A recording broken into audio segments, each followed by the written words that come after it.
guys, welcome back to my channel. Welcome if you are new. My name is Heather. I'm a homeschooling mom of 3 kids, elementary, middle, and high school age. I help you implement systems and strategies in order to overcome the chaos and cultivate simplicity in your home and homeschool.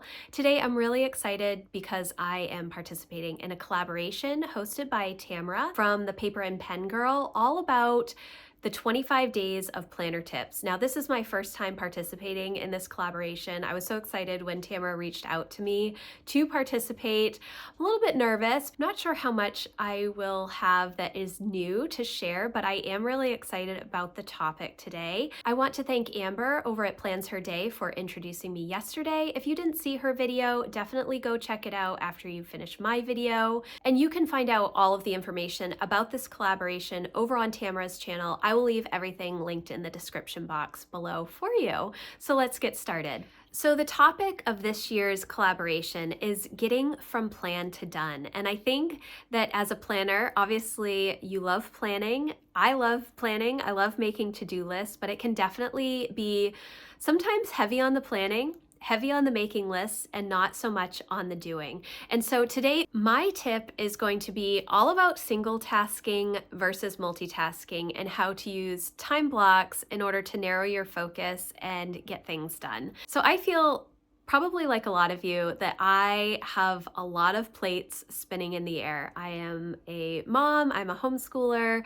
I am a small business owner, I am my home manager, and I am bus service for my kids and a lot of their friends. And so there's always something to be done, and it feels overwhelming at times.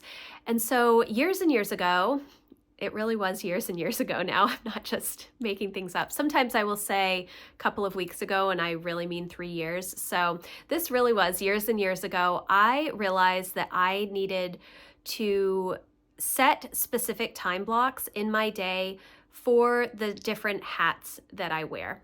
And the reason that I did that was because oftentimes when I am trying to wear too many hats at the same time, if I'm doing homeschooling, if I'm trying to prep meals, if I'm checking emails for work, when I am doing all of those things, none of the things that I'm trying to do in that moment are getting done well, and it's taking me an extremely long time to actually get through those things. And so instead, what I decided to do was A, figure out how much time I needed in order to do specific tasks, and then B, set up time blocks in my day to focus on specific areas of my life. And that has been the biggest help for me, hands down, as far as planning goes. And essentially what that means is that in the morning when I get up, I have an early morning block of time. I get up before my kids. I trained myself to do this when my oldest kids were very, very little because they were early risers, and I knew that if I did not have coffee before my kids woke up, I was not as pleasant to deal with in the morning. And so I made it a priority to get up early. That has continued to this day. I do not wake up with an alarm. I do set an alarm, but I am always up before my alarm. And that is just something that has worked for me. But I have an early morning block of time. During that early morning block of time, I have my AM routine that I work on, and I also do a lot of work. Depending on when I get up in the morning, I could have a very long morning routine, or I could have a very brief coffee, plan, Bible routine. So it depends on how early I get up, but then I know that I have this dedicated block of time where I'm getting ready for the day, I'm answering emails, I'm in my membership community, I'm communicating with my Facebook group, and I'm working and doing the things that I need to.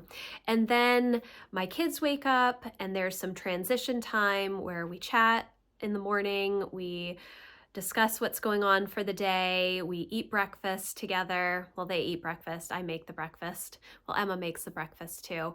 And then we transition into our homeschool block for the day. So from 9 to noon, I am all in on homeschooling. I am not doing other activities. I'm not trying to run errands. I'm not trying to answer emails or get on social media or do a hobby or clean the house or anything like that.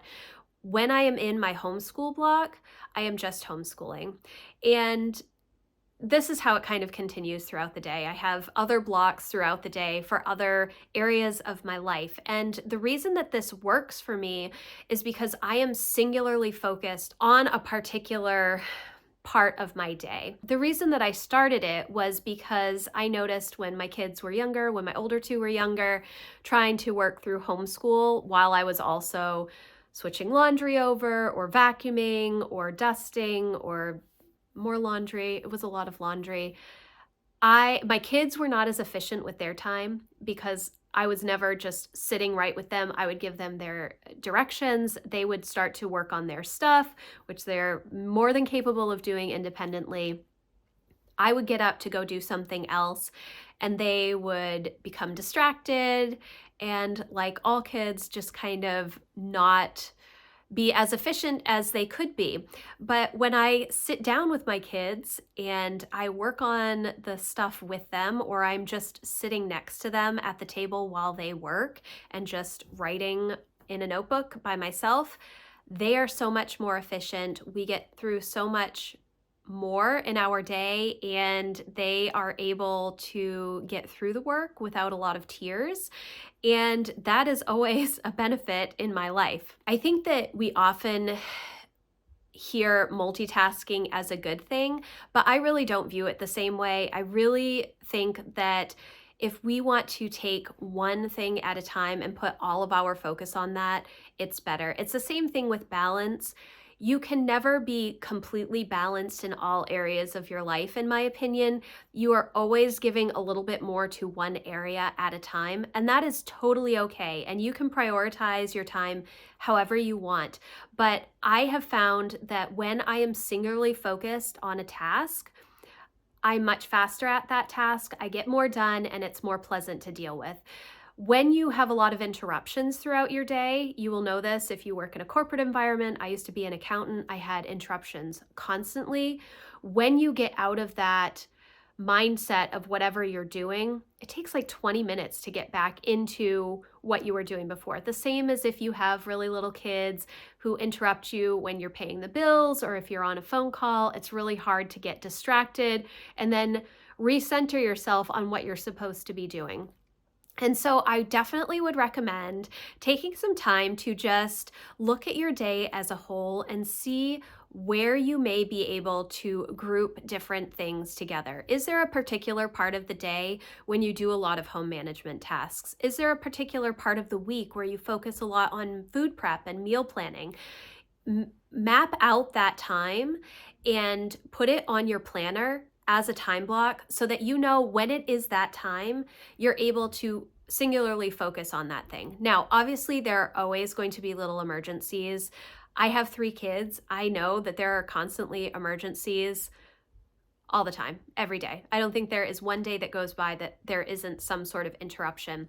But communicating with your kids, I have older kids now, so it's a little bit different. Communicating with your kids the time blocks, or adjusting them enough so that you have a lot of margin surrounding those time blocks, is going to be very helpful for you to get things done.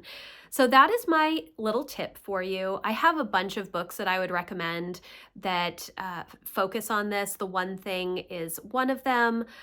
Again, the 168 Hours is a great book, all about time management. Essentialism is another great book focused on time management and making sure that you are doing your most important thing first. Eat That Frog is another one.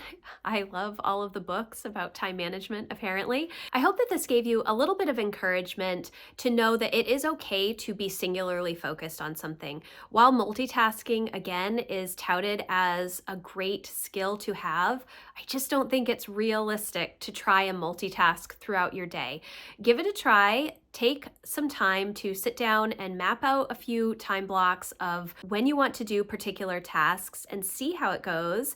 See if you can minimize interruptions or change your time blocks around enough to understand when those interruptions might occur. For us, it's definitely in the morning or after school is done or after our kind of rest time in the afternoon. Yes, my high schoolers even have a rest time still. It's very important for this introverted household. But thank you guys so much for watching. I hope that you enjoyed this video. Definitely come back tomorrow because Julie from Julie's Plans is going to be sharing her tip. I love her videos. She's so encouraging. I will leave a link for her channel in the description box. Again, I hope that you enjoyed this video. If you did, please give it a thumbs up and I will see you in the next one. Thanks guys. Bye.